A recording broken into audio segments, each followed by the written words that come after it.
everybody, Marcia here. I am back today with another scrapbook process video for My Creative Scrapbook. So today I am using the January main kit to create my second layout. This beautiful kit features Paige Evans' Go the Scenic Route collection by American Crafts. I am working with a cut file from PearTree Cut Files that comes with your kit subscription. This one is the happy, and then it has some beautiful flowers and leaves around that title. And I'm also using the January sketch by Laura Whitaker. So I'm backing this cut file with this yellow ombre paper, and so you can tell the letters are going from like yellow to orange a little bit on here. And I thought the yellow would be good. It just, to me, yellow is happy. I mean, sunshine and happiness, and then I wanted to use some pink on the flowers in the cut file. So I pre-cut the letters out, deconstructing the cut file and cutting the letters individually. This helps a lot to make filling in the cut file a lot faster, but a little harder to do with the other pieces of this cut file since there are so many other pieces for the flowers and the leaves. So I thought I would just fussy cut those instead, and that's what I am doing here. I wanted to use the pink in this ombre paper. It goes from pink to orange, and so I wanted the flowers to go from pink to orange as well. So I'm just taking little pieces of paper from this sheet, starting from the top and then going down. And so you'll be able to see in my cut file the darker pink is at the top, and then the orange is more toward the bottom. There isn't really a green in the pattern papers, so I chose to do some of the leaves in this greenish blue paper. Then some of the smaller leaves, I actually cut leaves out of the floral pattern paper. And that worked really well because these little tiny leaves on this cut file are so small that I was able to use the leaf from the pattern paper to do several of these little tiny leaves on here. Two things are essential for backing cut files, in my opinion. My fine line glue bottle, which has a needle point tip, and I've never had issues with mine clogging before. A few other people say they have. I use a 3M Scotch glue, quick drying glue in mine, and I've had no issues. You can pick up a fine line glue bottle on Amazon. You fill it with your favorite adhesive, so it does not come with glue already in it. You can use it for all different kinds of adhesive. The other thing that I feel is essential are very sharp scissors. So I love these cutter bee scissors, and if you watch when I'm trimming around the edges, you can see I kind of hold my scissors sideways, so I'm trying to slip underneath between the pattern paper and the cut file so that I don't cut the edges of the cut file itself. I have links to both of these things in my video description below if you are interested in purchasing any of these products. So this is the pattern paper I use to try to incorporate some green into my cut file. So I trimmed out just a few of the green leaves and then am piecing parts of it into the smaller leaves on my cut file. This pattern paper would be awesome fussy cutting out to get all those flowers fussy cut out to use separately. I did fussy cut some butterflies from pattern paper, but with this kit I haven't fussy cut any flowers, which is a little surprising because usually that's one of the first things I do. So once I have my cut file backed with all the pattern papers I wanted to create a mixed media background. So the kit came with a Vicki Boutin stencil from the Let's Wander collection. And so I wanted to use my Distress Oxide inks once again to create a mixed media background. So I pulled colors that matched my cut file. So I'm going with a pink and a yellow and an orange.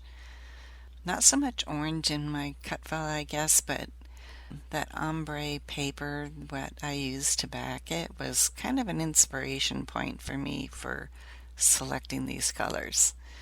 These colors won't give you mud. I can blend them and I won't get brown. If I blend the pink and the yellow, I'll get more of an orange. If I blend the yellow and pink, I'll get, kind of a brighter orange, and the yellow and the orange gives me a lighter orange. So I won't get a brownish color anywhere when I'm blending with these colors. So keep that in mind when you select colors that you are using for your mixed media background, to choose colors that will blend well together. I am using Vicki Boutin foundation paper for my base. It is a really thick cardstock. So the other thing comparable to this would be Basil's heavy marshmallow cardstock. And I love both of these for my mixed media backgrounds because they are so heavy they won't warp like regular cardstock would. I did not put any gesso down on my cardstock here either. I'm just using it with my Distress inks and using a blending tool. So once I have the ink down, I'm going to use my stencil and a baby wipe. So my baby wipe's dried up. So I am spritzing my baby wipe with some water and then just going over through the stencil to pull the color off.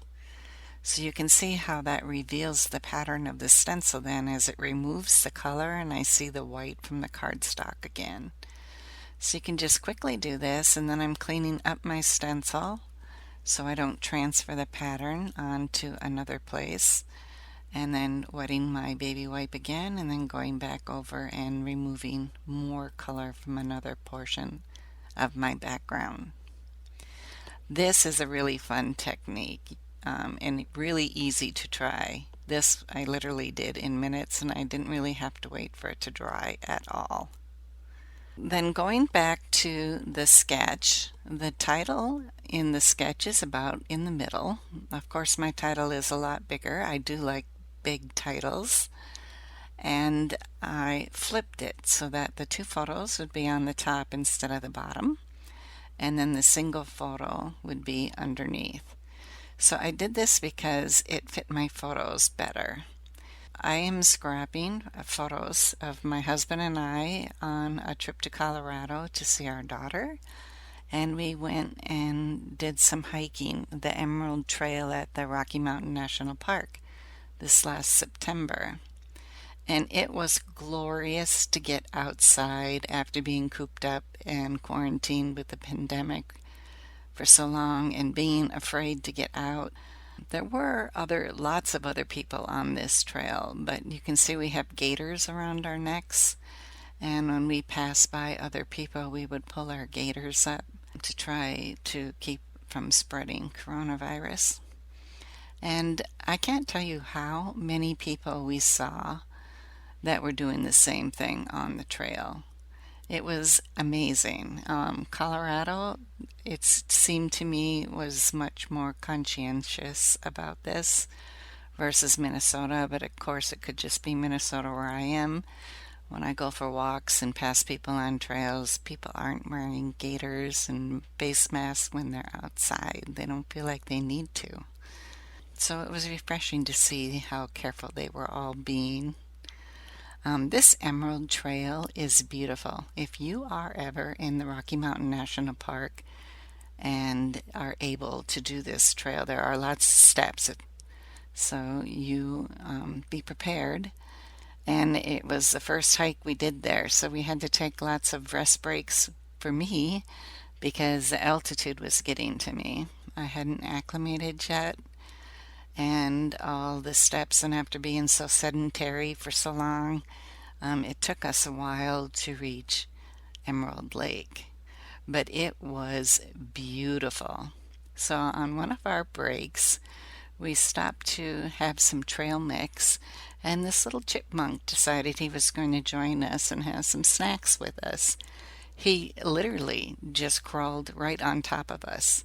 So in the picture of that chipmunk there, he's sitting on my daughter's knee, and if we had trail mix in our hand, he would crawl right into our hand and eat right out of our hands. It was really fun to see him so up close and not scared of us at all. The stickers I'm putting on here underneath my title are snacks for everyone, so it was appropriate. I did add for my title Happy, I did add a puffy sticker Days on here to make the title Happy Days. I felt like I needed something in the lower right corner after putting the Snacks for Everyone stickers up here. So I pulled out my chipboard stickers again and found this chipboard bird that I really liked in that corner. It helps offset the chipboard butterfly up at the top. And so the embellishments on this layout are all diagonal. They go from the upper left to the lower right.